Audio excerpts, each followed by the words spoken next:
Hey, what's up guys, c'est Tony, j'espère que vous avez passé une excellente journée. Aujourd'hui, je voulais vous parler du parallèle entre notre identité et nos habitudes.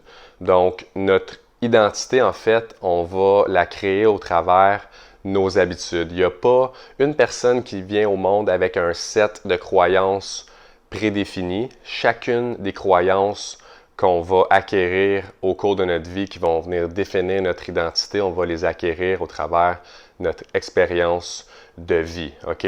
Et les habitudes, c'est un peu la façon dont on va incarner notre identité. Par exemple, si je suis quelqu'un qui fait son lit à tous les matins, bien, je vais incarner une personne qui est organisée.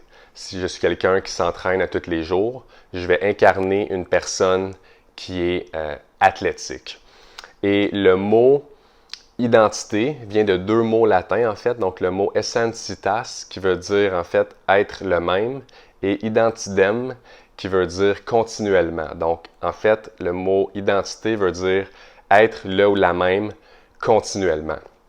Et la personne qu'on est aujourd'hui, on l'est simplement parce qu'on croit certaines choses par rapport à nous en raison de ce qu'on a vécu. Évidemment, il n'y a pas juste nos habitudes qui vont définir notre identité, mais en raison de leur fréquence, c'est vraiment elles qui ont le plus d'impact. Il y a d'autres choses dans notre vie qui vont venir influencer qui on est, mais il y a peu de chances, par exemple, que je me définisse comme un joueur de soccer parce que j'ai kické un ballon de soccer une fois dans ma vie. C'est vraiment le fait de répéter les choses qui vont venir renforcer cette notion-là d'identité qu'on a.